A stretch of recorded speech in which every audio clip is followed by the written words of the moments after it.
మీ మాటలు వింటూ ఉన్నాం.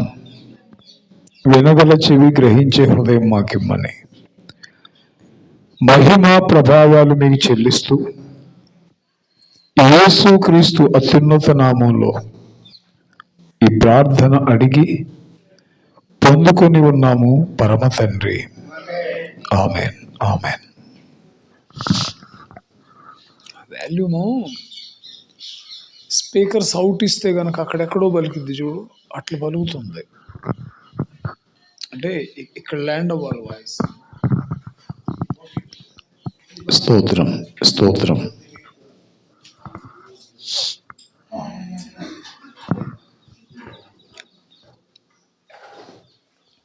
Praise the lord, praise the lord. స్తోత్రం, స్తోత్రం.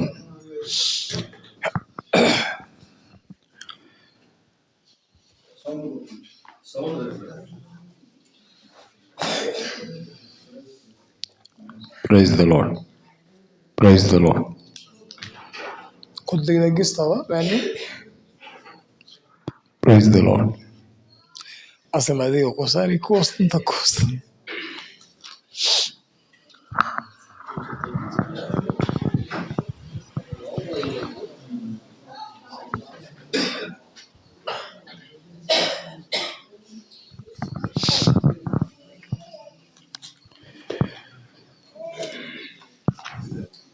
దేవుని వాక్యంలో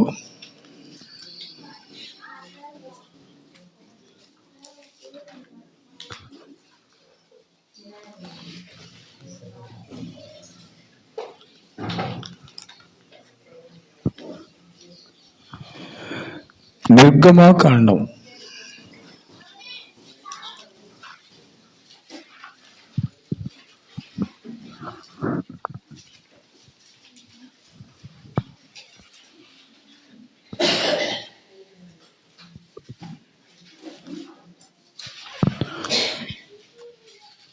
3వ అధ్యాయం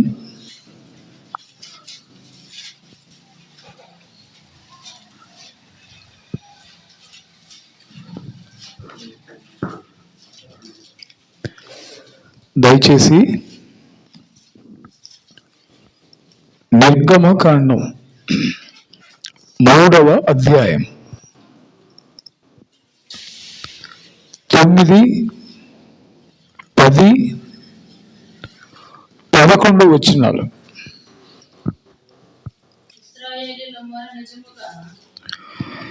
ఇశ్రాయేలీయుల మొర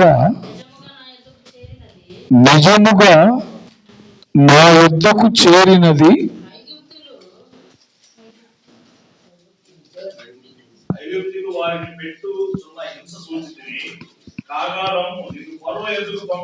మళ్ళీ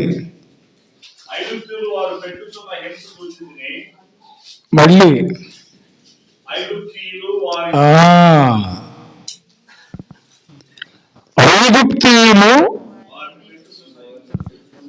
వారిని పెట్టుచున్న హింసను చూచి తిని, కాగా నిన్ను ఫరో యొద్దకు పంపెదను, ఇశ్రాయేలీయులైన నా ప్రజలను ఐగుప్తులో నుండి తోడుకొని పోవలెను. అందుకు మోషే ఫరో యొద్దకు వెళ్ళుటకును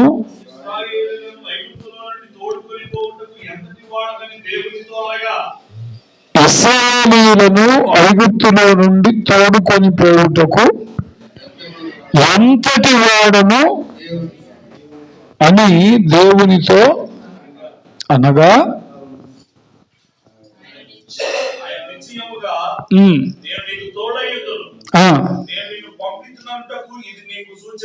చాలు చాలు చాలు.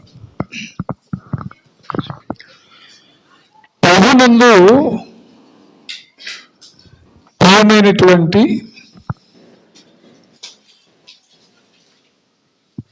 దేవుని సేవకులు, దైవప్రియులు,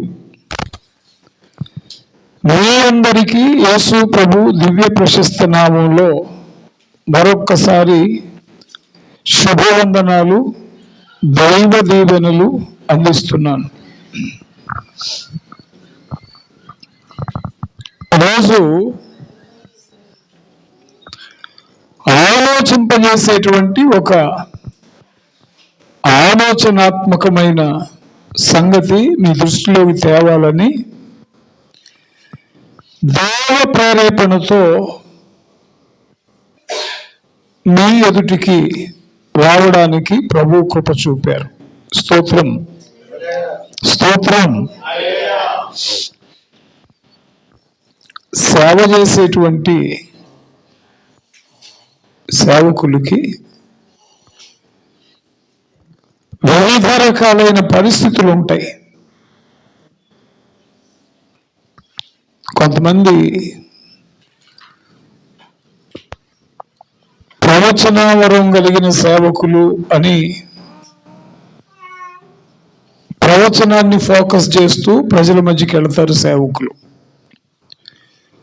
కొంతమంది స్వస్థత వరం కలిగిన సేవకులు అని బోస్ట్ అవుతూ స్వస్థత ఉంది అని స్వస్థత వరం కలిగిన వారని చెప్పించుకుంటూ ప్రజల్లోకి వెళ్తారు. కొంతమంది తమ దగ్గర ఉన్న ధనాన్ని వెచ్చిస్తూ, అంటే దగ్గరున్నటువంటి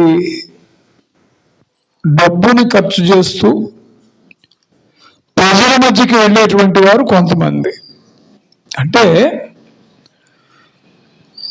ఒక దేవుని సేవకుడు అనబడేటువంటి వాడు ప్రజల మధ్యలోకి వెళ్ళడానికి, లేక సేవకుల మధ్య తన ఉనికిని చాటడానికి భిన్న విభిన్నమైన పద్ధతులు, పోకడలు ఇప్పుడు జరుగుతూ ఉంది. అయితే సేవకునిగా నా ఉనికిని చాటడం కాదు, కానీ దేవుని ఉనికిని ప్రజల మధ్యకు తీసుకెళ్ళడానికి, నింపబడినటువంటి దేవుని సన్నిధి ప్రజల మధ్యకు తీసుకెళ్ళడానికి నాకు దేవుడిచ్చినటువంటి అనుకూలత,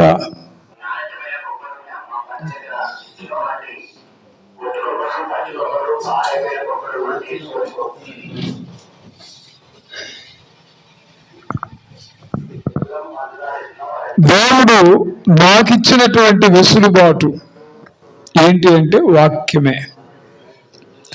కేవలం వాక్యాన్ని బట్టి, వాక్యాధారితంగానే దేవునికి మహిమ రావాలి. స్తోత్రం, స్తోత్రం. చదవబడినటువంటి వాక్య భాగంలో దేవుని సేవకులైనటువంటి వారిని ఖచ్చితంగా ఆలోచింపజేసేటువంటి ఒక మంచి సంగతి ఈ మధ్యాహ్న కాలం మీతో, నాతో, మనందరితో పరిశుద్ధాత్ముడే స్వయంగా మాట్లాడునుగాక. స్తోత్రం. దేవుడు మోషేని పిలిచి ఐగుప్తులో ఉన్న తన ప్రజల్ని విడిపించడానికి వెళ్ళమని చెప్పేటువంటి సందర్భం ఇది. జాగ్రత్త వినాలి. దేవుని సేవకుడు అని అంటే బైబిల్లో కృపావరాలు ఉన్నాయి.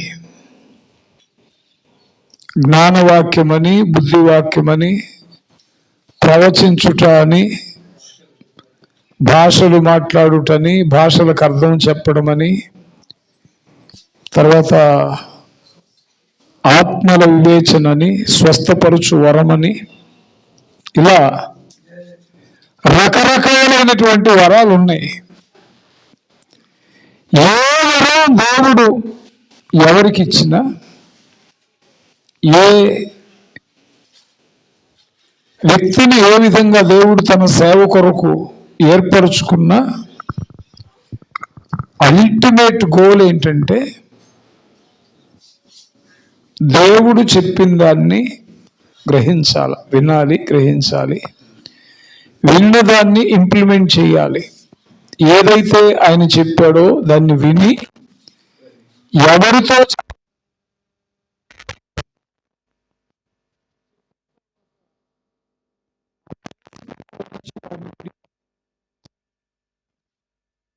బేసికల్గా ప్రకటించుటకు, విడిపించుటకు. స్తోత్రం. ఇక నీకు ఇందులో వరాలు ఉన్నాయా, వరాలు, డబ్బు, ఇదంతా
విశ్వాసము కలిగి నా పరిశుద్ధత అది నా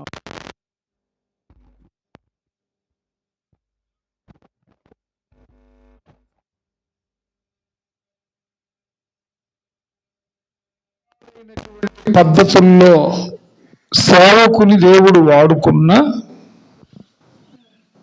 ఇంటర్నల్ కాన్సెప్ట్ ఏంటంటే ప్రకటన.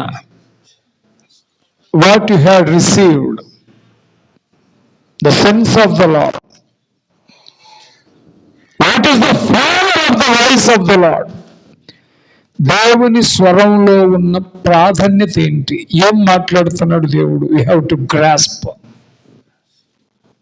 అది మనం గ్రహించాలి. దేవుని ఉద్దేశాన్ని గ్రహించాలి. గ్రహించినప్పుడు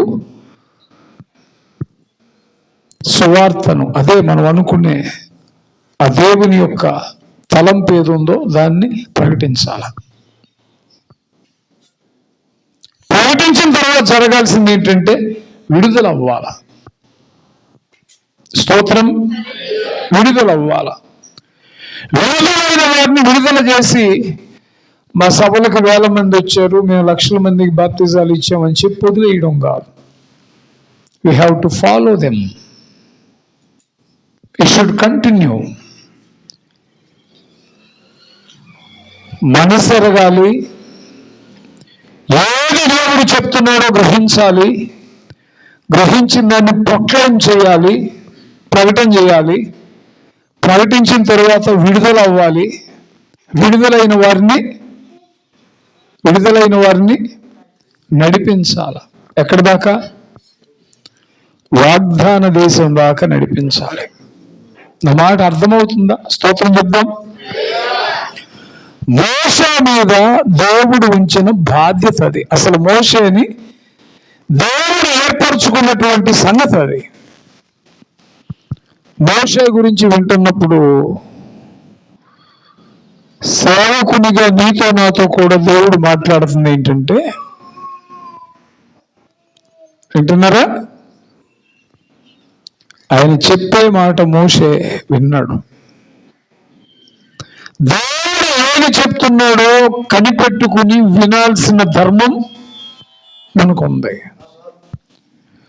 మోషే కాలంలో దేవుడే నేరుగా పొదలో కనిపించి మోషేతో మాట్లాడాడు.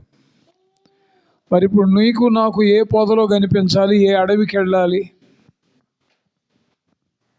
పొద ఉండదు, కానీ పొదలో నాడు మోషేకు ప్రత్యక్షమైన దేవుని అగ్ని ఈరోజు కూడా అనుదినం వాక్యాన్ని ధ్యానిస్తున్నప్పుడు అదే అగ్నిని మనం చెవి చూడగలుగుతాం. స్తోత్రం, స్తోత్రం. అగ్ని అయ్యున్న దేవుడు పొదలో నుండి మోషేతో మాట్లాడాడు. అగ్ని అయ్యున్న దేవుడు అనుదినము ఆయన సన్నిధిలో మనం ఉన్నప్పుడు మనతో మాట్లాడతాడు, సమస్య లేదు. అయితే కొద్దిగా మీ సెల్ ఫోన్ సైలెంట్లో పెట్టుకోకూడదు ప్లీజ్. ఇంకా ఎవరన్నా స్త్రీలు కానీ పురుషులు కానీ సైలెంట్లో పెట్టుకోండి అయ్యా.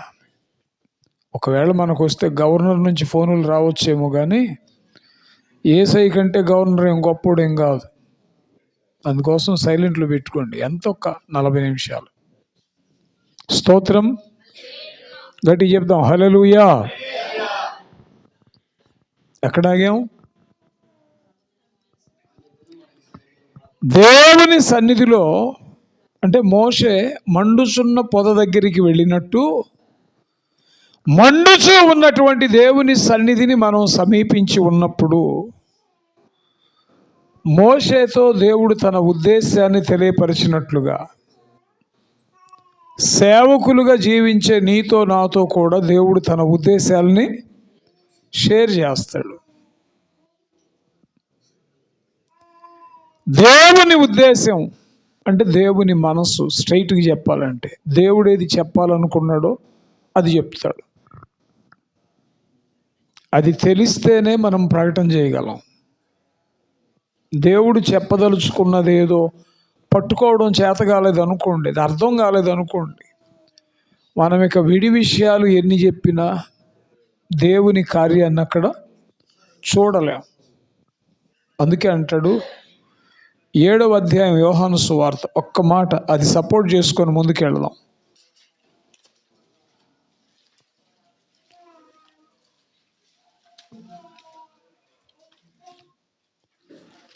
యోహాను సువార్త 7వ అధ్యాయం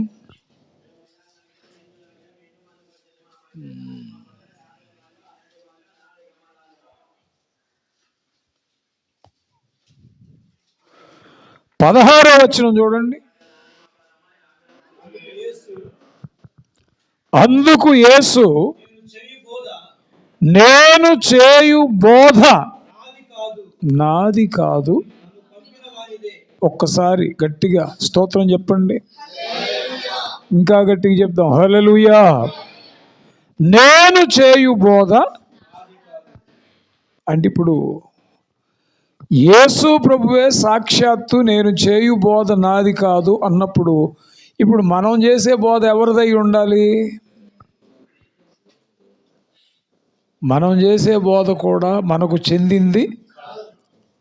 బోధ belongs to mighty father in heaven. బోధ ఎవరిదై ఉండాలంటే దేవునిదై ఉండాలి. స్తోత్రం. రెండోది నన్ను పంపిన వానిదే, అంటే ఆయన ఏది చెప్పమన్నాడో అదే నేను చెప్తాను అనేది ఒక సెన్స్.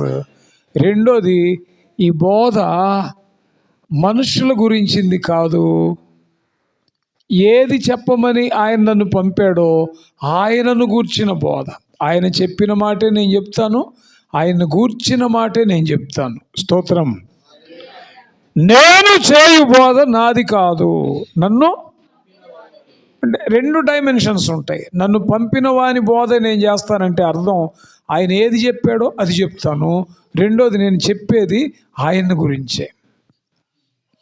ఏ బోధ చెయ్యాలో ఆయనే చెప్తాడు. నా బోధలో ఇన్కార్నేట్ కావాల్సిన సత్యం ఏంటంటే ఆయనే.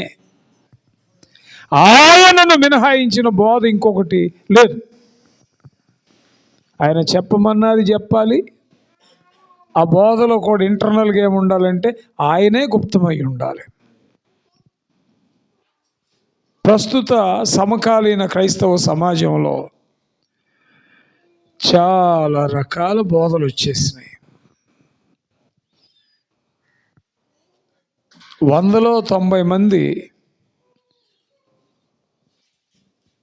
వాక్యం అయితే చదివిస్తారు, వచనాన్ని అయితే చదివిస్తారు, చదివించిన వాక్యం తొంగలో దొక్కేసి ఒక 2 కథలు, ఒక 4 జోకులు, ఒక 4 పాటలు,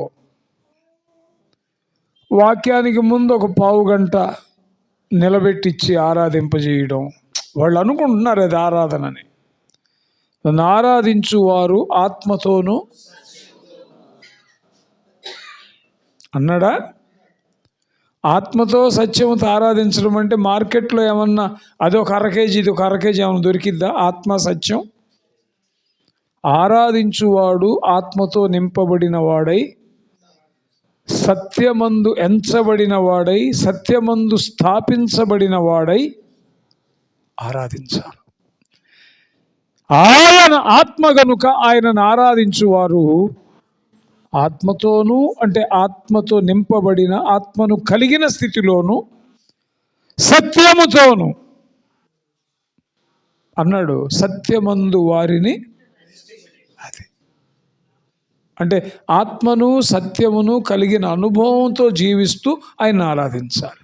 స్తోత్రం, స్తోత్రం. ఆరాధన పేరిట వాక్యానికి ముందు వాక్యం తర్వాత అదొక 1/2 గంట ఇదొక 1/2 గంట జరిగిన వచన భాగాన్ని చదివించి ప్రజలందరినీ కడుపొప్పు నవ్వించి ఒక 4 జోకులు వేసి పంపిన, వచన భాగాన్ని చదివించి ఏవేవో యూట్యూబుల్లో అక్కడ ఇక్కడ చదువుకున్న కథలు. ఇదివరకైతే కథల కోసం వెతుక్కోవాలి. ఇప్పుడు యూట్యూబ్ చూస్తే చాలు, మోటివేషనల్ స్టోరీస్ కావాలంటే వస్తాయి, నిజ జీవితంలో జరిగిన సంభవాలు కావాలంటే వస్తాయి, తర్వాత ఇంకా కొటేషన్స్ కావాలంటే వస్తాయి, ఏమి కావాలంటే వస్తాయి. దొరకంది ఒక్కటే, సత్యం దొరకదు. స్తోత్రం. యూట్యూబ్లో ఏదైనా దొరికింది కానీ దొరకంది ఏంటి? సత్యం దొరకదు. ప్రజలు ఇప్పుడు ఎలాగైపోయారంటే, సోకాల్డ్ పాస్టర్స్ కూడా ఎలాగైపోయారంటే, అసలేమో 25 గ్రాములు ఉంటుంది, కొసరేమో 75 గ్రాములు ఉంటుంది. అసలు కంటే కొసరు ఎక్కువ అవుతుంది. నేను మాట్లాడడం అవసరమే అనుకుంటున్నా. దేవుని సేవకులైనటువంటి మనం మోషే లైఫ్ నుంచి, మోషే నేతృత్వంలో నేర్చుకోదగింది ఏంటంటే,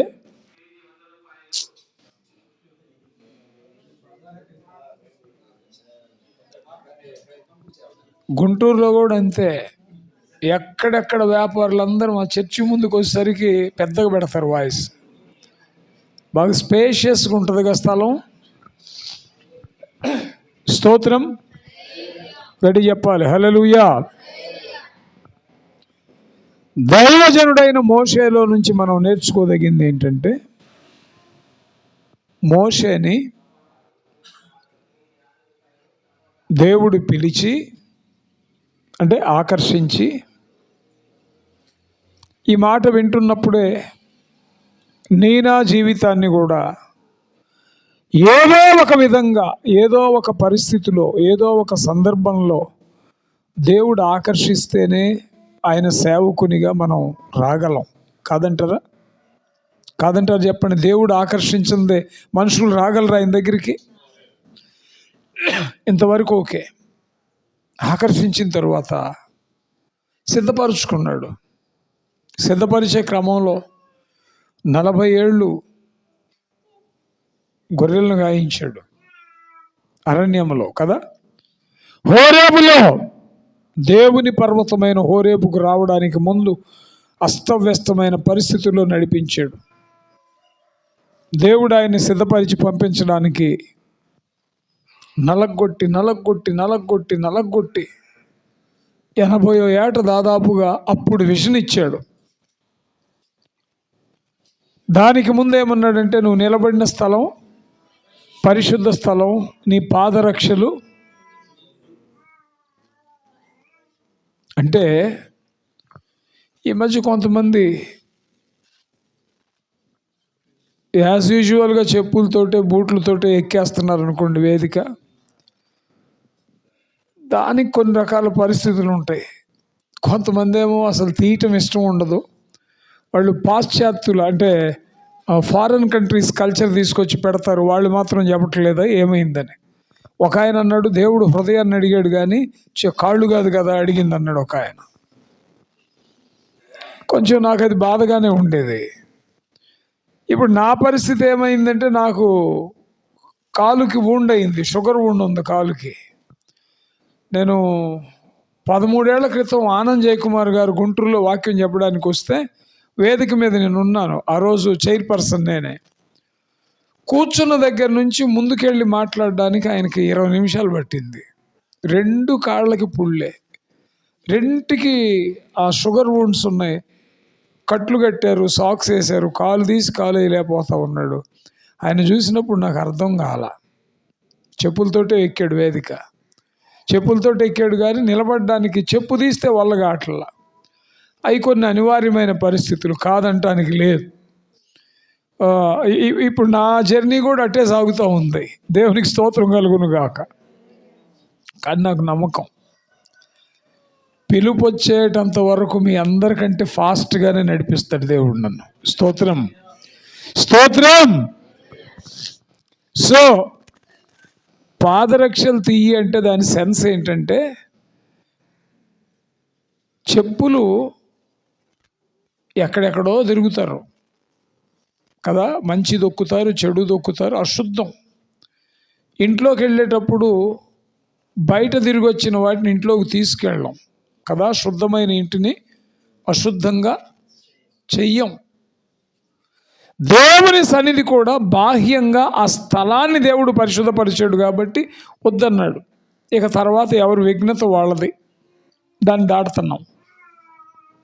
అప్పుడు దేవుడు పిలిచి ఎందుకు పిలిచాడో చెప్పాడు. చదవండి, ఇప్పుడు 10వ వచనం చదవండి. 9 చూడండి ఒకసారి. అమ్మా ఏంటో మళ్ళీ చదవాలా?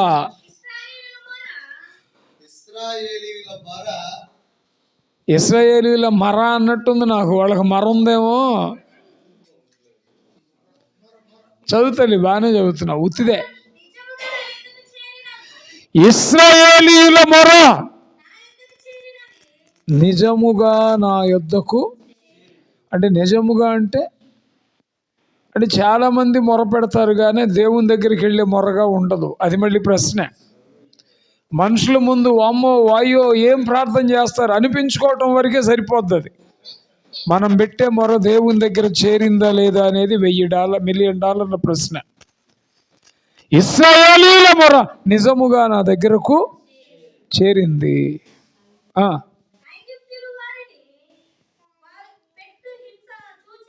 ఐగుప్తులో అన్నాడా, ఐగుప్తులు అన్నాడా, ఐగుప్తీయులు అన్నాడా? ఐగుప్తీయులు. పెద్దోళ్ళు అనేవాళ్ళు దేశ భాషలందు తెలుగు లెస్స అంటే ఇంకా దాన్ని మించింది లేదు. కానీ దేశ భాషలందు తెలుగు కష్టం అని కూడా తెలుసుకోవాలి. ఈ మధ్యకాలం బాగా ఇంగ్లీష్ అలవాటు అయిపోయి తెలుగు అసలు మర్చిపోతున్నారు ప్రజలు. చదవమ్మా.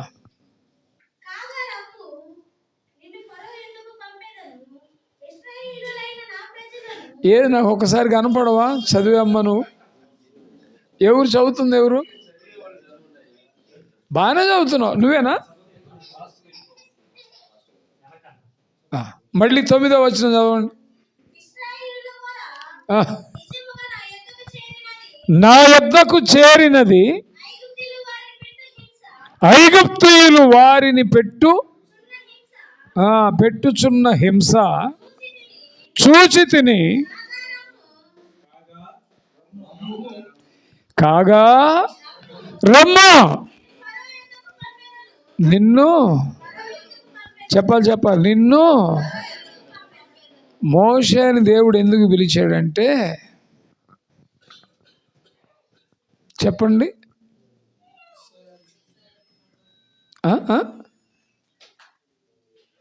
ఎందుకు పిలిచాడు?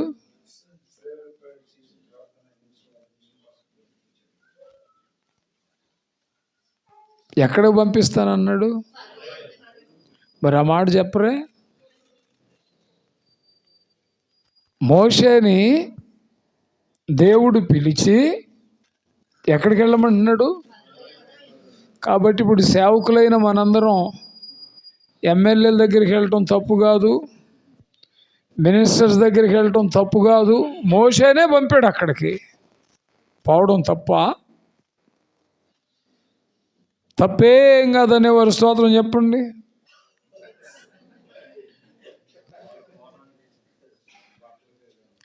ఫ్లేవర్ వేరు, కరెక్ట్ ఏంటన్నారా? సెన్స్ వేరు. అయ్యా నా మాట వింటున్నారా? గ్రౌండ్లో ఉదయం పూట 6 గంటలకు వాకింగ్ వెళ్తే 20 నుంచి 30 సంవత్సరాల వాళ్ళు చెమట కారిపోతా పరిగెడుతుంటారు. దేనికోసం అంటే ఉద్యోగ వేటలో, ఫిట్నెస్ కోసం వెళుతుంటారు. 65-70 ఏళ్ళు ఉన్నవాళ్ళు కూడా చెమటలో పడతా లేస్తా నడుస్తా వెళతా ఉంటారు. వాళ్ళకు కూడా ఉద్యోగం అనుకోకూడదు, వాళ్ళ ఆరోగ్యం కోసం. అందరూ గ్రౌండ్లోనే పరిగెడతారు, కానీ ఆలోచన వేరు, గురి వేరు, విధానం వేరు. దైవజనుడైన మోషే ఫరో దగ్గరికి నేనే పంపిస్తానన్నాడు దేవుడు. దేని కొరకంటే తన మహిమను ఫరో ఎదుట తెలియపరిచి ప్రజల్ని విడుదల చేయడానికి. స్తోత్రం.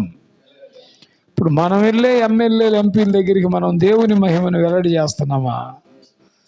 చర్చి మధ్యలో ఆగిపోయింది, సాయం చేయండి, క్షమించండి, నన్ను ఏమనుకోవద్దు, మీ అన్నగా తమ్ముడుగా సూటిగా మాట్లాడుతున్నాను, చేర్చుకోండి, మీ క్షేమం కోసం, మన క్షేమం కోసం మాట్లాడుతున్నా.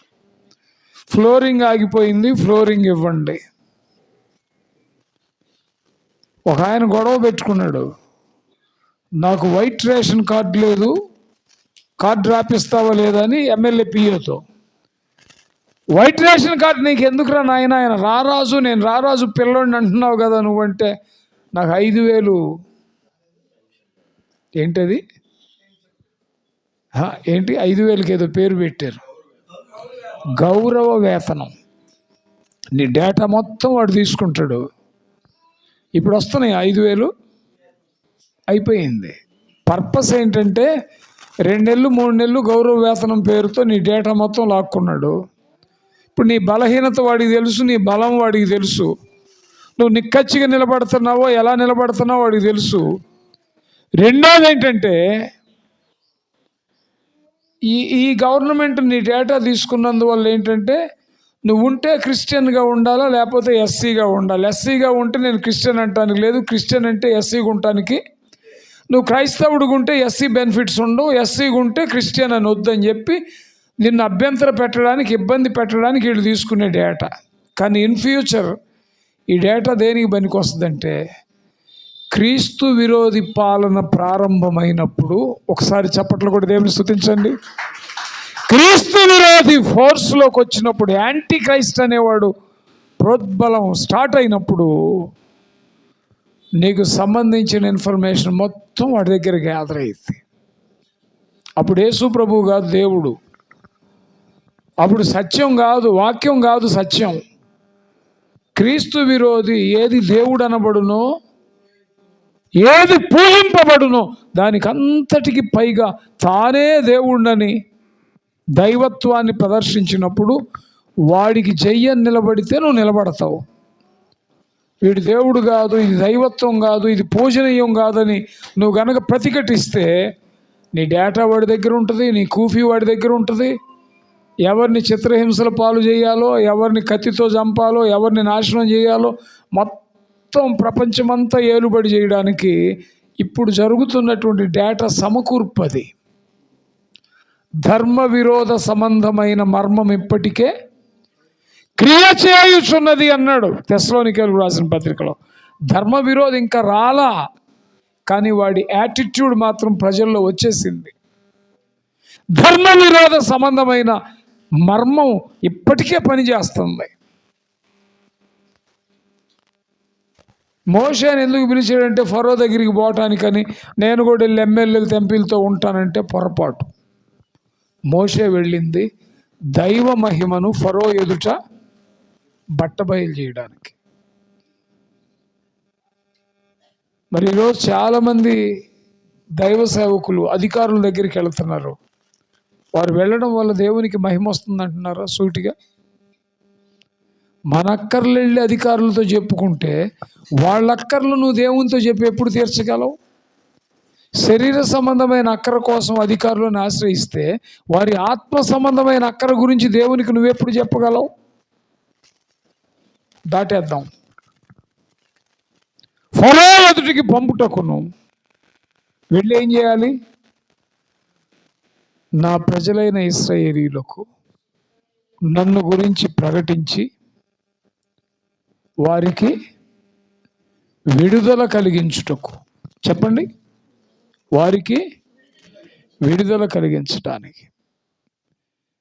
విడుదలైన ప్రజల్ని కనాను దేశానికి నడిపించడానికి. 1 ప్రకటన, 2 విడుదల, 3 నడిపింపు. నువ్వు ప్రవక్తవా, అపోస్తలుడువా, సువార్థికుడివా, ఉపదేశివా, కాపరివా, సువార్థికుడివా, whatever it may be, nevertheless నువ్వు విమానాల్లో తిరుగు, ట్రైన్స్లో తిరుగు, కాలినడకం తిరుగు, నీ మీద దేవుడు పురమాయించిన లక్ష్యం ఏంటంటే ప్రకటించాలి, విడుదల చేయాలి, నడిపించాలి. స్తోత్రం చెప్పండి, గడి చెప్పండి, హల్లెలూయా. ఈరోజు పేరుకే సువార్త సభలో ప్రకటన జరుగుతుందంటారా? ఎంతవరకు చెప్పగలం ధైర్యంగా సువార్త సభల్లో సువార్త ఉంది అని? సువార్త అంటే నథింగ్ బట్ వాక్యమే కదా. మీకు ప్రకటింపబడిన సువార్త ఈ వాక్యమే అన్నాడు పేతురు రాసిన మొదటి పత్రిక 1వ అధ్యాయం 24లో. సువార్త అనగా వాక్యమే. వాక్యం అనగా దేవుడు సెలవిచ్చిన మాట. వాక్యం అనగా దేవుని గుండె లోతుల్లో నుంచి వచ్చేటువంటి ఆయన మనస్సు. వాక్యం అనగా దేవుని గూర్చిన బోధ, దేవుడు చెప్పమన్న బోధ. ఇప్పుడు ఏమవ్వాలి? దేవుడు మోషేని ఎందుకు పిలిచాడు? To proclaim the news. ఇశ్రాయేలీయులకు విడుదల, దేవుడు చెప్పిన మాట వారికి ప్రకటించాలి. ప్రకటించిన తర్వాత ఏమవుతారు? వారు విడుదల పొందుతారు. విడుదల చేయడం మన ధర్మమే, ప్రకటన చేయడం మన ధర్మమే. విడుదలైన వారిని గాలికి వదిలేయకూడదు. విడుదలైన వారిని మళ్ళీ ఏం చేయాలి? నడిపించాలి, ఫాలో అప్ ఇవ్వాలి వారికి. దేవుడు ఈ బాధ్యత మోషేకి అప్పగించడానికి ఐగుప్తు నుంచి పారిపోయాక పొదలో సాక్షాత్కరించి మోషేతో మాట్లాడడానికి ఎన్నాళ్ళు పట్టింది? పారిపోయినప్పుడు 40, ఐగుప్తుకి వెళ్ళినప్పుడు ఇంకొక 40, 80, అరణ్య యాత్ర చేసి వారిని నడిపించినప్పుడు ఇంకొక 40 గడిచిపోయింది. అంటే సుమారు 120 ఏళ్ళు మోషే స్పాన్. వాక్యం చెప్తుంది, దేవుడు తన ఆలోచన నెరవేర్చడానికి మోషేను నియమించుకోవడానికి 40 ఏళ్ళు పట్టింది. ఈ 40 ఏళ్లలో పుటం వేసాడని చెప్పండి, ఇబ్బంది కొలువులో నడిపించాడని చెప్పండి. ఒక్క మాట చెప్పనా?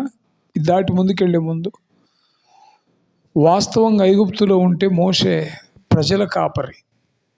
మోషే ఐగుప్తులో ఉంటే ఏమయ్యేవాడు? అదేగా హెబ్రీ 11 చెప్తుంది, అల్పకాలము పాపభోగమును అనుభవించుట కంటే నింద గొప్ప భాగ్యమని. ఫరో కుమార్తెకు కుమారుడను అనిపించుకొనుట కంటే దేవుని ప్రజలతో శ్రమ అనుభవించుట మేలు అని. అంటే ఆపర్చునిటీ ఉంది మోషేకి. ప్రజల కాపరిగా ఉండాల్సిన స్థాయిలో నుంచి గొర్రెల కాపరిగా దేవుడే అతన్ని దిగజార్చాడు. స్తోత్రం. బికాజ్ ఆఫ్ ఎక్స్పీరియన్స్, అనుభవం కోసం, సహనం అలవాడవడం కోసం, దేవునికి సమీపం కావడం కోసం, బాహ్య సంబంధమైన స్థితి అంతా నలిగిపోవడం కోసం ఆ ప్లేస్మెంట్లో స్టార్ట్ అయింది మోషే జీవితం. దేవుని పాదాల దగ్గరికి వచ్చేసాడు. ఇప్పుడు పిలిచి ఫిట్ అయ్యాడని చెప్పి దేవుడు గ్రహించి మోషే సంపూర్ణమైన ఫిట్నెస్లోకి వచ్చాక ఇప్పుడు సాక్షాత్కరించి మాట్లాడుతున్నాడు. నువ్వు వెళ్ళు, ఫరో ఎదుట నిలుపుతాను, నేను చెప్పమన్న మాటలు వారికి చెప్పు, వారు వినకపోతే అద్భుతాలు చేసే శక్తి ఇస్తాను, ఫరోని రాజ్యాన్ని ఒక త్రాటి మీదకి తేవాలి, నా ప్రజలైన ఇశ్రాయేలును విడుదల చేయాలి, విడుదల చేసిన వారిని తిరిగి నేను చూపించే దేశానికి నడిపించాలి. స్పిరిచువలైజ్ చేసుకుంటే సేవకులైన మనకు కూడా, నేను మళ్ళీ చెప్తున్నా, దేవుడు ఆకర్షించందే ఆయన పాదాల దగ్గరికి మాత్రం ఎవరు రారు. ఇది ఖచ్చితంగా కన్ఫర్మేటివ్గా చెప్పొచ్చు. స్తోత్రం. కాకపోతే ఆకర్షించబడ్డాక నిలబెట్టుకోలేకపోవడం మన తప్పు. ఆయన పాదాల దగ్గరికి వచ్చిన మాట నిజమైనప్పుడు దేవుడు మోషేకి ఇచ్చినటువంటి కమిషన్ ఏదో నీకు నాకు ఇస్తున్నాడు. ప్రకటన చేయి. పౌలుతో అన్నాడు, రాజుల ఎదుట అధికారుల ఎదుట నిన్ను నా నామము భరించుటకు అతడు నేను ఏర్పరచుకున్న మన మార్గంలో, మన త్రోవలో రాజులు ఉంటారు, అధికారులు ఉంటారు, గొప్పవారు ఉంటారు, ఎన్నికైన వారు ఉంటారు. వాళ్ళు కనపడగానే చేతులు కట్టుకొని నిలబడి వాళ్ళు ఇచ్చే నీళ్ళ కోసం, వాళ్ళు పెట్టే అన్నం కోసం అర్రులు చేస్తూ ఉండమని కాదు దాని ఉద్దేశం. నీ త్రోవలో వారు ఎదురవుతారు, నీవు ఆరాధించే దేవుడిని వారి ఎదుట ఎగ్జిబిట్ చేసి ముందుకెళ్ళిపోవాలి. స్తోత్రం, స్తోత్రం. ఆ రోజున దేవుడు చెప్పిన మాట మోషేని ప్రకటించమన్నాడు.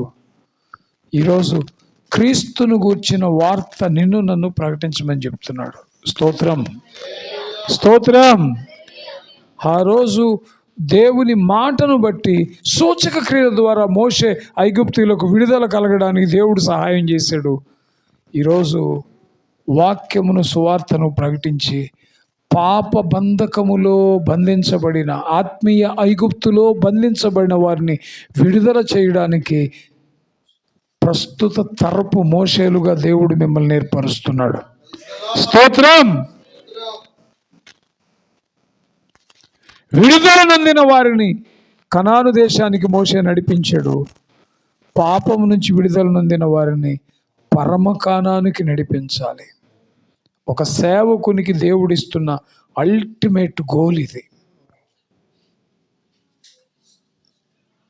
మళ్ళీ చెప్తున్నా, దేవుడు ఎందుకు పిలిచాడు, మనం ఏం చేయాలి? పునశ్చరణ, మళ్ళీ పునఃపరిశీలన.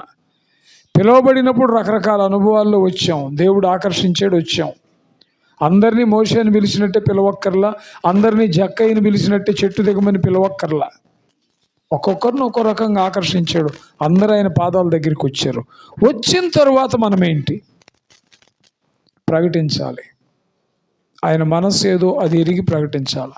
ఆయన ఏం చెప్పమన్నాడో అది ఎరిగి చెప్పాలి.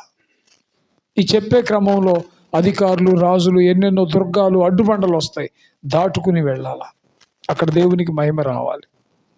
ప్రకటించే క్రమంలో ఇశ్రాయేలుకు విడుదల కలిగినట్టే పాప బంధకములో ఉన్న వారికి నీ వలన, సేవకునిగా నీ వలన, నా వలన దేవుని యొక్క ఆజ్ఞ ప్రకటించబడి, దేవుని వాక్యం ప్రకటించబడి, దేవుని ఆలోచన ప్రకటించబడి వాడు విడుదల పొందాలి.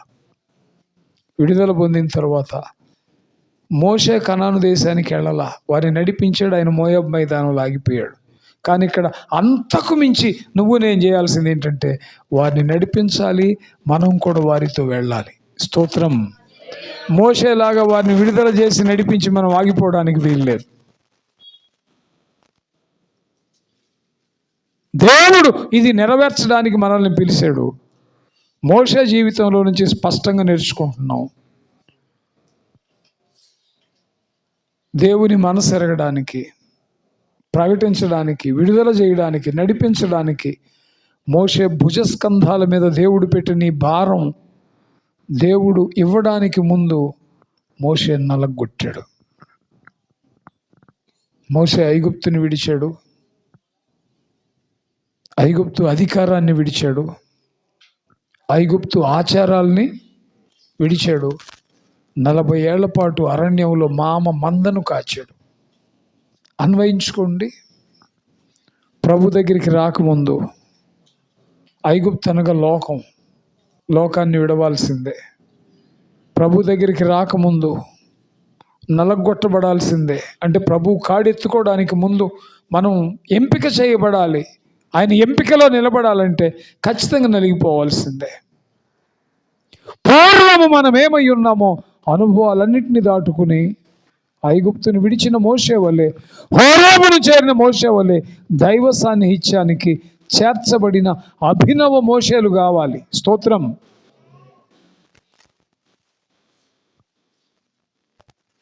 ప్రభువు పరిచర్య చేయడానికి సింప్లిఫై చేస్తున్నా. ప్రకటన అని చెప్పు, విడుదలని చెప్పు, నడిపింపని చెప్పు, వాగ్దాన దేశం అని చెప్పు. పరిచర్య చేయడానికి దేవుడు మోషేని 40 ఏళ్ల పాటు నలగొట్టి తన సన్నిధిలో నిలిపి బాధ్యత మోపాడు. ఈరోజు పరిచర్య చేయడానికి బాధ్యత మనం కూడా మోయడానికి నలగొట్టబడిన అనుభవం కావాల్సిందే. దేవుని సన్నిధిలో నలిగిపోయే అనుభవం లేకపోతే ఇతరులను మనం ఎలా ఆదరించగలం? కష్టపడొద్దు, ప్రభు సహాయం చేస్తాడని చెప్పాలంటే ఆ కష్టంలో నుంచి నువ్వు వెళితేనే చెప్పగలవు అనుభవాత్మకంగా. స్తోత్రం, స్తోత్రం. బైబిల్లో ఒక మాట ఉంటుంది. ప్రకటన గ్రంథం 1వ అధ్యాయం.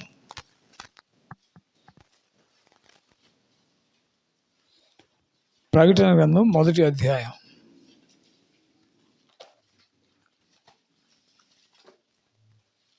చెప్తాను.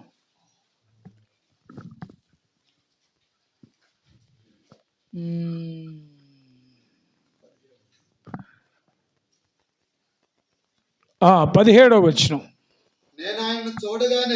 నేను ఆయనను చూడగానే చచ్చిన వాని వలె ఆయన పాదముల యొద్ద పడితిని. తన కుడి చేతిని ఉంచి నాతో ఇట్లా, నేను భయపడకుము. అవును, గాని ఉన్నాను, మరియు మరణము యొక్కయు పాతాళ లోకము యొక్కయు తాళపు చెవులు నా స్వాధీనములో ఉన్నవి కాగా. వింటున్నారా?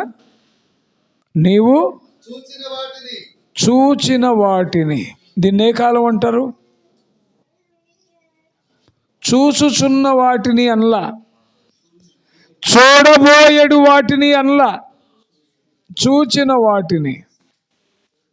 we have to say it is the past tense. తెలుగులో ఏమంటారు? భూతకాలం. చూచిన వాటిని, ఉన్న వాటిని. Still it is going on. What you are seeing. వర్తమానం.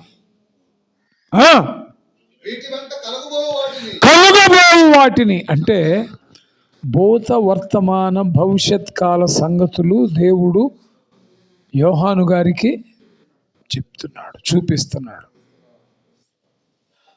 జరిగిపోయింది, జరుగుతుంది, జరగబోయేది కూడా.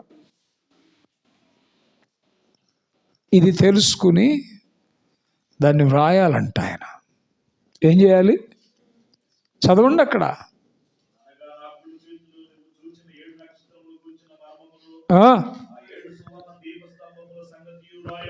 వ్రాయము. అది ఇంటర్లింక్. అది చూచిన వాటిని, ఉన్న వాటిని, కలుగబోయేడు వాటిని అని చెప్పి, అనగా చూచుచున్నదేది, కలిగి ఉన్నది ఏది, కలగబోయేది ఏది అని ప్రశ్న వస్తుంది. కాబట్టి దానికి మళ్ళీ వివరణాత్మకంగా ఏమని చెప్పాడు? కంటిన్యూ చేయండి. అనగా కుడి చేతిలో నీవు చూచిన 7 నక్షత్రములను గూర్చిన మర్మమును, 7 సువర్ణ దీప స్తంభములు సంగతియు. అంటే చూచినది, ఉన్నది, కలుగబోయేది, ఈ మూడింటిని కలిపి మనం జాగ్రత్తగా అనలైజ్ చేస్తే రిజల్ట్ ఏంటంటే ఆయన కుడి చేతిలో ఉన్న 7 నక్షత్రాలు, ఆ 7 దీపస్తంభాలు. ఇప్పుడు దీన్ని కంపేర్ చేసి మాట్లాడడానికి టైం కాదు కాబట్టి దీన్ని కూడా కట్ చేస్తున్నా. ఈ సంగతిని ఏం చేయాలి? ఆయన రాయాలి. ఇప్పుడు సింప్లిఫై చేసుకుందాం. దేవుడు ఒక సంగతి చూపించాడు, యోహాను ఆధ్వర్యంలో జరిగిపోయింది తెలియపరిచాడు, ఉన్న వాటిని చెప్తున్నాడు, కలుగబోయేది ఏంటో చూపిస్తున్నాడు. ఏది ఇంతకు ముందు ఉందో, ఏది ప్రస్తుతం ఉందో, ఏది కలగబోతుందో దీనిని గూర్చి ఏం చేయాలి? రాయడానికి ముందు ఇతను ఏమయ్యాడు? దేవుని దగ్గర చచ్చిన వాని వలే. స్తోత్రం. అంటే ఆ మాట మనకేమి నేర్పిస్తుంది? దేవుని మనసు ఎరగాలన్నా, దేవుని బోధ పట్టుకోవాలన్నా, దేవుని ఆలోచన మనం గుర్తెరిగి అది ప్రకటించాలన్నా, వ్రాయాలన్నా, ఇతరులకు దాన్ని ఎగ్జిబిట్ చేయాలన్నా ముందు మన కండిషన్ ఏమవ్వాలి? పాదముల దగ్గర చచ్చిన వాని వలే. ఇక మన భాషలో చెప్పాలంటే చచ్చిపోవాలి. నా యందు విశ్వాసం ఉంచిన వాడు చనిపోయినను. మీకో మాట చెప్పనా? క్రైస్తవ్యం అంటే చచ్చిన స్థితిలో నుంచి చచ్చిన స్థితిలోకి. క్రైస్తవ్యం అంటే చచ్చిన స్థితిలో నుండి మళ్ళీ చచ్చిన స్థితిలోకి. అదెట్టా?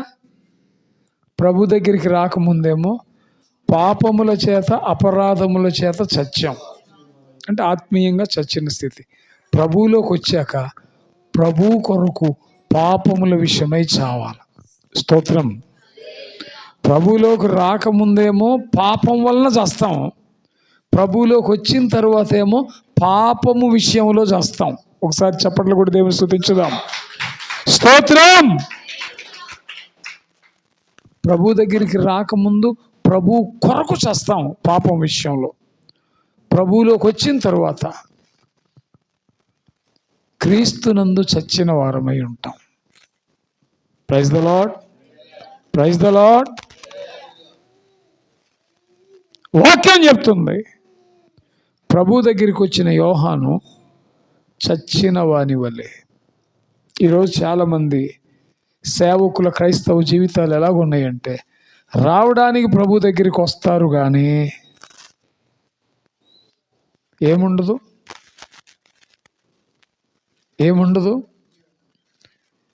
చచ్చిన స్థితి ఉండదు. దేవుడు వాడుకోవాలంటే 0 స్టాండర్డ్లోకి వెళ్ళాల. దేవుడు నిన్ను వాడుకోవాలంటే పాత్ర ఖాళీ అవ్వాలా.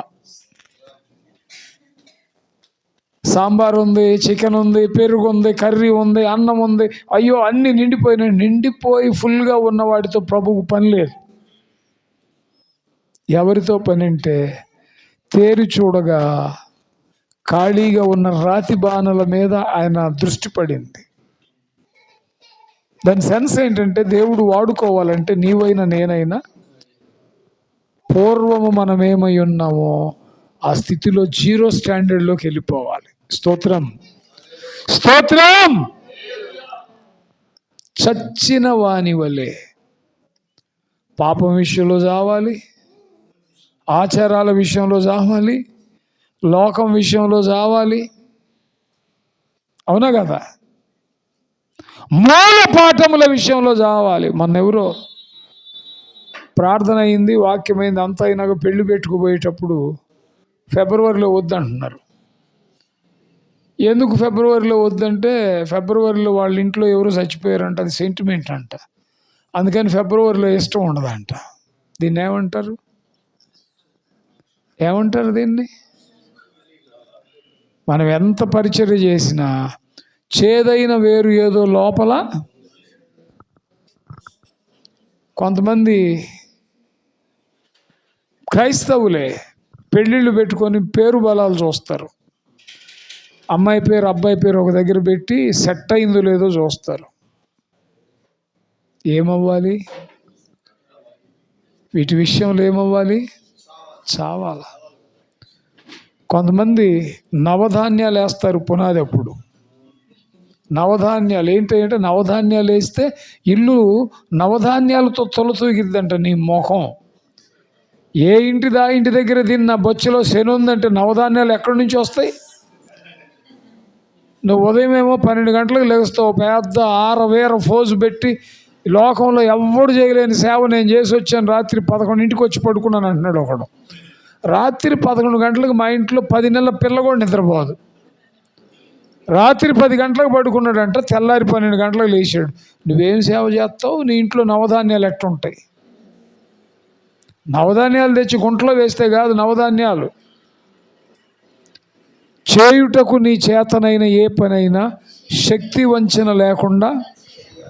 కొంతమంది ఇళ్లల్లో మేకు బాతుతారు. మేకంటే తెలుసా?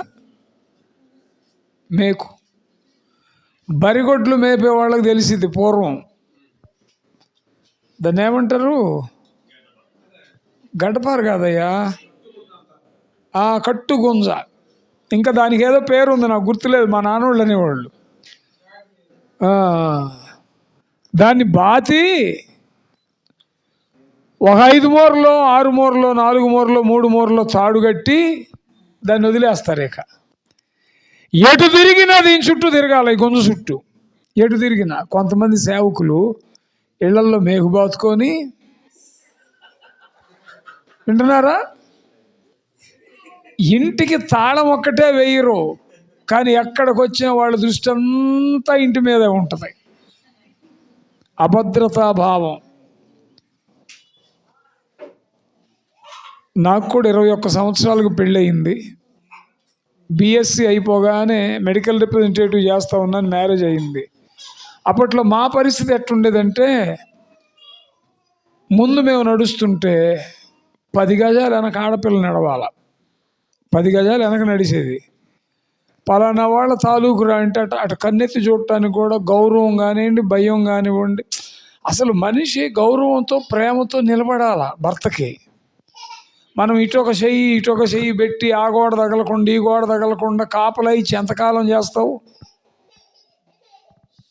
గమ్మత్తు ఏంటంటే, శోచనీయమైన సంగతి ఏంటంటే, సేవకుల్లో కూడా ఇటువంటి భ్రష్ట ఆలోచనలు ఉన్న వాళ్ళు ఉన్నారు. నాకు తెలిసిన ఒక పాస్టర్ ఉన్నాడు గుంటూరులో, పేరు చెప్పను, మర్యాద కాదు. చాలా క్యాసెట్ చేసాడు ఆయన, సుబ్రహ్మణ్యంతో పాడిచ్చాడు ఆయన.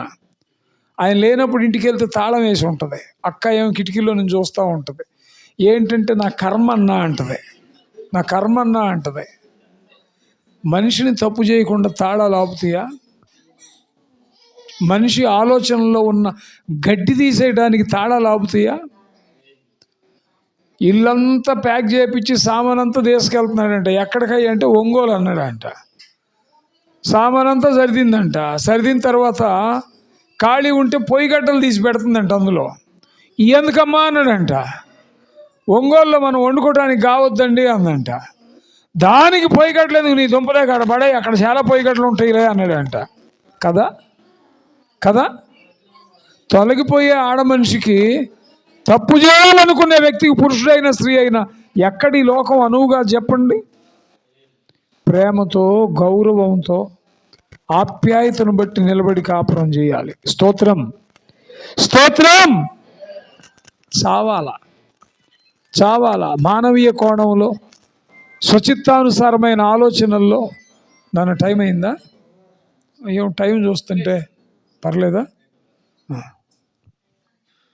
నాకు తెలిసి 31 సంవత్సరాల సేవలు నేను నేర్చుకుంది. వాక్యం జరుగుతున్నప్పుడు కనుక ఫలారం తెచ్చిపెట్టారంటే నీ టైం అయిపోయిందిరా అని అర్థం. మేము అర్థం చేసుకోవాలి. భోజనాలు జరిగేటప్పుడు పెరుగు చట్నీ అన్నాడంటే, అబ్బాయి ఇక పెరుగు చట్నీకి వచ్చేసిందిరా అని చెప్పినట్టు. వాక్యం జరిగేటప్పుడు ఇట్లా చూశారు అనుకో, పాపం ఆయన మంచి మనసేలే, నేను చెబుతున్నా, ఇట్లా చూశాడు అనుకో నా కేసినది, అట్టేం కాదుగా. స్తోత్రం, గట్టి చెప్దాం హల్లెలూయా, హల్లెలూయా. చావాలా, దేవుడు నిన్ను వాడుకోవాలంటే నువ్వు చచ్చిన స్థితిలో ఉండాలి. చావడం అంటే ఏంటి? రైట్ ఎగ్జాంపుల్ మనం అబీమెలెకు, ఎవరైనా రాజు, ఏంటి ఆయన ప్రత్యేకత? గెరారు రాజు, ఆయన ప్రత్యేకత ఏంటి? శారమ్మని తీసుకెళ్ళాడు. శారమ్మని తీసుకెళ్తే దేవుడు ఏం చెప్పాడు తెలుసు ఆయనతో? నీవు తీసుకొచ్చిన ఈ స్త్రీ నా సేవకుడైన అబ్రహామునకు ఈమె విషయములో నువ్వు చచ్చిన వాడవు. అంటే నువ్వు ఆరోగ్యంగా ఉన్నావు, నీ శరీరంలో ఆర్గాన్స్ అన్నీ బ్రహ్మాండంగా ఉన్నాయి, కానీ నువ్వు తీసుకొచ్చిన స్త్రీ విషయంలో విచ్చలవిడిగా నీ ఇష్టానుసారంగా ఉండడానికి వీలు. క్రీస్తు నెరిగిన సేవకుడు కూడా అన్నిటి యందు స్వాతంత్రం ఉంది, కానీ అన్ని చేయదగినవి లోకం విషయంలో చావాలా, ధనాపేక్ష విషయంలో చావాలా, దురభిమానం విషయంలో చావాలి. కొంతమందికి అసలు వాళ్ళ మీద వాళ్ళకుండే అభిప్రాయం ఎట్లుంటుందంటే, సినిమా యాక్టర్స్ కూడా చాలరు, వెళ్తే అద్దాలు కూడా పగిలిపోతాయి. పురుషులు కూడా ఉన్నారు చాలామంది పాస్టర్స్, అంటే వాళ్ళ మీద వాళ్ళకి ఎనలేని అభిమానం, దురభిమానం అంటది బైబిల్ దాన్ని. చావాలి, ఆచారాల విషయంలో చావాలా, మూలపాఠాల విషయంలో చావాలి, పాపం విషయంలో చచ్చిన వాని వలె అన్నాడు బైబిల్లో. నేను చెప్తున్నా, ముగింపులోకి వస్తున్నా. 1, 40 ఏళ్ల పాటు నలగగొట్టబడితేనే మోషే ఫిట్ అయ్యాడు కాడి మోయడానికి. నలగగొట్టబడిన అనుభవం మనకు లేకపోతే మనం పరిపూర్ణంగా ఆయన కాడిని మోయడం కష్టం. బలిపీఠం మీదకి ఎక్కిన తర్వాత కొద్దిగా మంట తగలగానే దిగి పరిగెత్తడం అయింది. బలిపీఠం మీదకి ఎక్కిన ఏ దహన పశువు కూడా ఒకసారి ఎక్కాక మళ్ళీ దిగటానికి వీలు, కాలి బూడిదగా మారితేనే దిగాల, అది కండిషన్. సేవకులైన మనం కూడా తీర్మానం చేసుకుని ఆకర్షించబడి ఆయన పాదాల దగ్గరికి వచ్చినప్పుడు చావైనా రేవైనా ఆయనలోనే తేల్చుకోవాలి. స్తోత్రం. రాయి రాయికి కదలొద్దు, చినుకు చినుక్కి ఉలిక్కి పడొద్దు, ఎదురొచ్చే ప్రతి సమస్యకి కలవరపడొద్దు. రెండోది, చస్తేనే ఆయన ఆలోచన పట్టుకోగలం, చస్తేనే దాన్ని ప్రకటించగలం, చచ్చిన వారమైతేనే విడుదల చేయగలం, చచ్చిన వారమైతేనే మందను నడిపించగలం. స్తోత్రం, స్తోత్రం. 3వ మాట చెప్తున్నా, ఎవరిని పంపెదను నేను అన్నాడు ఆయన. ఎవరిని పంపెదను అన్నాడు. మనమైతే పక్కన వాళ్ళకి వెళ్ళి చూసేవాళ్ళం, అది వాడు ఖాళీగా ఉన్నాడు ప్రభువా, నాకు కుదరదు, కానీ అది ఆ అమ్మాయి వెళ్ళింది ప్రభువా, పాస్టర్ గారి భార్యే, వాళ్ళు ఎంత 10 మందే ప్రభువా సంఘం, వాళ్ళకి పెద్ద బాధ్యతలు ఏమి లేవు, ఆ అమ్మాయిని పంపించనేవాళ్ళం. అదే గొప్పతనం. శిష్యులను అన్నాడు ఆయన, మీలో ఒకడు నన్ను అప్పగించును అన్నాడు. శిష్యులు ఏమన్నారు తెలుసా? నేనా ప్రభువా, నేనా? స్వయం విమర్శ. అదే ప్లేస్లో మనమైతే, నువ్వెవరి గురించి అన్నావు నాకు తెలుసు, ఎజ్రా గురించి కాదు, నువ్వు చెప్పకపోయినా నాకు తెలుసు, పీటర్ గురించిలే అనేవాళ్ళం మనం అయితే. శిష్యులు అలాగనలా, అసలు వాళ్ళ దృష్టి పక్కన వాళ్ళ మీద కాదు, మీలో ఒకడు నన్ను అప్పగించును అనగానే నేనా అన్నారు. విమర్శనాత్మకం, స్వయం విమర్శ. ఎవరిని పంపెదను అన్నప్పుడు ఆ దైవజనుడు అన్నాడు, నేనున్నాను, నన్ను పంపించు. స్తోత్రం చెప్పండి, స్తోత్రం చెప్పండి. నేనున్నాను, ఎంతమంది ధైర్యంగా ఈ మాట చెప్పగలరు? ఐ ఫర్ యూ, నేను నీ కొరకు మిగిలిన్నా, నన్ను పంపించు. చెప్పగలమా? చెప్పొచ్చు. చెప్పినా అంత తేలిక కాదు అది. నీవు పంపబడాలి అంటే ఎందుకు? నాటాలన్నా, పెళ్ళగించాలన్నా, కట్టాలన్నా, పడగొట్టాలన్నా, నేను పంపాలంటే 3 డైమెన్షన్స్లో ఆయన దృష్టి ఉంది. ఊర్ధ్వలోకాన్ని చూశాడు, దివ్యమంగళ స్వరూపాన్ని, దేవుని మహిమాన్వితమైనటువంటి సుందర దృశ్యాన్ని చూస్తున్నాడు ఆయన. మహోన్నతుడైన దేవుడు సింహాసనాసీనుడై ఆయన అంగి పాదముల వరకు దేవాలయం అంతా కప్పివేసెను అని రాయబడింది. 2 రెక్కలతో ముఖాన్ని, 2 రెక్కలతో పాదములను కప్పుకొని 2 రెక్కలతో ఎగురుచు యెహోవా పరిశుద్ధుడు పరిశుద్ధుడు పరిశుద్ధుడు అని స్తుతి ధూపం వేసేటువంటి దూతలతో దేవుని యొక్క అద్భుత మహిమను చూస్తున్నాడు. సేవకుని కనుదృష్టి దేవుని వైపే కేంద్రీకృతం కావాలి. ఒకసారి గట్టిగా చప్పట్లు కూడా దేవుని స్తుతించాలి. మన ఐశ్వర్యం ఆయనే, మన అక్కర ఆయనే, మన దప్పి తీర్చేది ఆయనే, మన అవసరతలు తీర్చేది ఆయనే, మన కాపుదల ఆయనే, మన భద్రత ఆయనే, మన అష్యూరెన్స్ ఆయనే.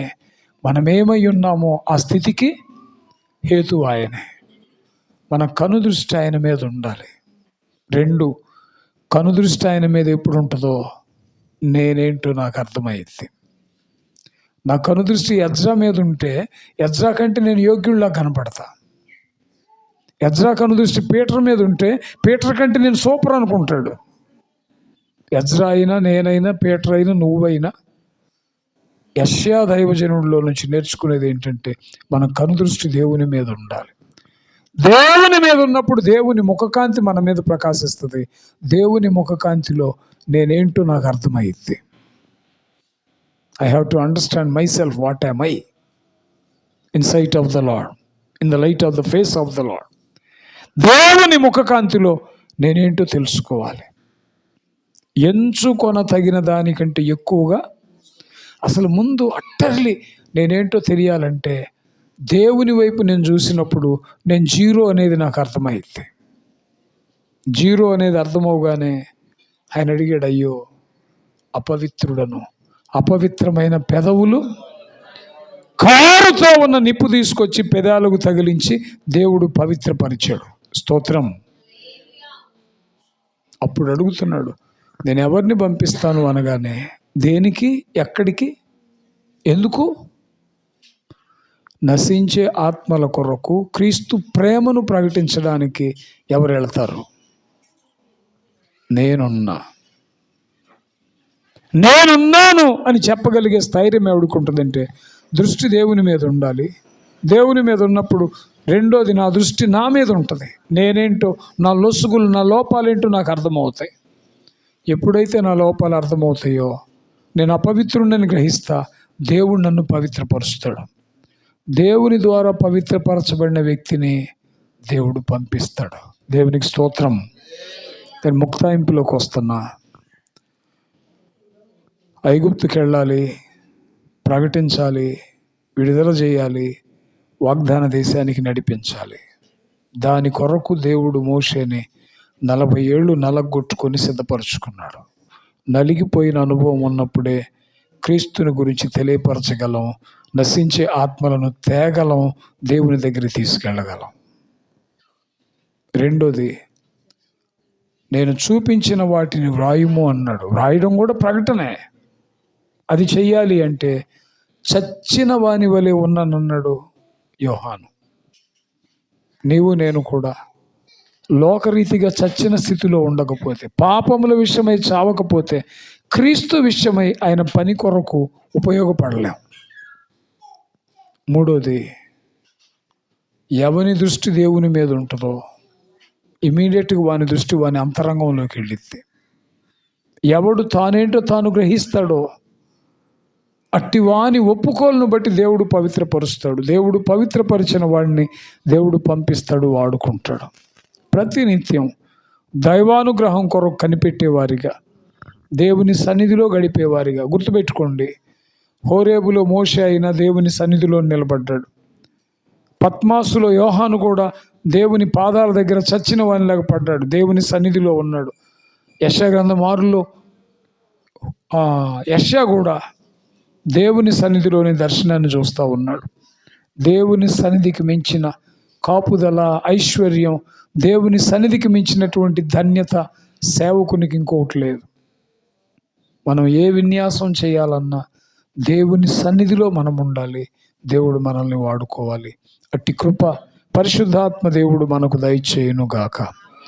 ఆమెన్. ప్రార్థన చేద్దాం. ప్రేమ కలిగిన తండ్రి, మీకు స్తోత్రం. విత్తబడిన వాక్యాన్ని బట్టి స్తుతిస్తున్నాను. నీరు కట్టండి, ఫలింపు చేయండి. చేరి వచ్చిన ప్రియులందరినీ బట్టి ప్రార్థిస్తూ, మీరు ఆకర్షించిన మీ సేవకులయ్యా, మీ పాదాల దగ్గర చేరి ఉన్నారు.